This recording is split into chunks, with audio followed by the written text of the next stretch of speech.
ನಮಸ್ತೆ ಸ್ನೇಹಿತರೆ, ಎಲ್ಲರಿಗೂ ಹೊಂಬಳ್ಳಿ ಸಿರಿ ವ್ಲಾಗ್ಸ್ಗೆ ಸ್ವಾಗತ.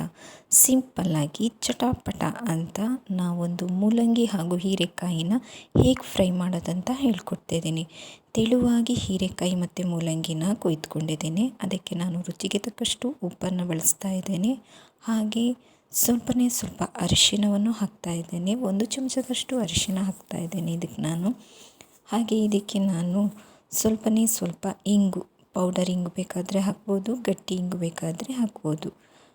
ನಾನು ಹಾಕ್ಕೊಂಡಿದ್ದೇನೆ. ನಾನು 1 ಗಂಟೆ ಮೊದಲು ಬಿಸಿ ನೀರಿನಲ್ಲಿ 5 ಒಣಮೆಣಸು ಹಾಗೂ 1 ಪಾವಷ್ಟು ಅಕ್ಕಿನ ನೆನೆಸಿಟ್ಕೊಂಡಿದ್ದೀನಿ. ನಿಮಗೆ ಅರ್ಜೆಂಟಾಗಿ ಮಾಡಬೇಕಂದ್ರೆ ಬಿಸಿ ನೀರಿನಲ್ಲಿ ಒಣಮೆಣಸನ್ನು ನೆನೆಸಿಟ್ಕೊಳ್ಳಿ. ಅಕ್ಕಿ ಹಿಟ್ಟಿದ್ದರೆ ಅಕ್ಕಿ ಹಿಟ್ಟನ್ನು ಬೇಕಾದರೆ ನೀವು ಬಳಸ್ಬೋದು. ನಾನು ನುಣ್ಣಗೆ ಈಗ ಮೆಣಸು ಮತ್ತು ಅಕ್ಕಿನ ನುಣ್ಣಗೆ ರುಬ್ಕೊತಾ ಇದ್ದೇನೆ. ಉಪ್ಪು ಹಾಕ್ತಾಯಿಲ್ಲ, ನಾನು ಆಲ್ರೆಡಿ ಅದಕ್ಕೆ ಉಪ್ಪು ಹಾಕಿದ್ದೇನೆ ಮೊದಲೇ. ಯಾವುದಕ್ಕೆ ಅಂದರೆ ಮೂಲಂಗಿ ಮತ್ತು ಹೀರೆಕಾಯಿಗೆ. ಫ್ರೆಂಡ್ಸ್, ಯಾರೆಲ್ಲ ಹೊಸಬ್ರಿದ್ದೀರೋ ದಯವಿಟ್ಟು ನನ್ನ ಚಾನಲಿಗೆ ಸಬ್ಸ್ಕ್ರೈಬ್ ಆಗಿ, ಸಪೋರ್ಟ್ ಮಾಡಿ, ಶೇರ್ ಮಾಡಿ, ಲೈಕ್ ಮಾಡಿ.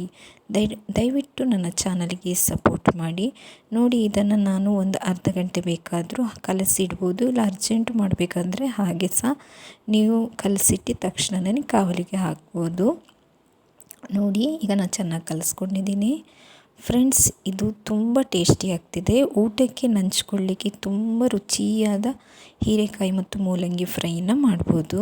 ನೋಡಿ, ನಾನು ಕಾವಲಿಗೆ 1 ಚಮಚದಷ್ಟು ಎಣ್ಣೆ ಹಾಕಿ ಈ ಮಿಶ್ರಣವನ್ನು ನಾನು ಫ್ರೈ ಮಾಡ್ತಾಯಿದ್ದೀನಿ. ಎಣ್ಣೆಗೆ ಬೇಕಾದರೂ ಸಹ ಬಿಡ್ಬೋದು ಇಷ್ಟ ಇದ್ದವರು, ಇಲ್ಲ ಶಾಲೋ ಫ್ರೈ ಬೇಕಂದರೆ ಈ ರೀತಿ ಮಾಡ್ಕೊಳ್ಳಿ.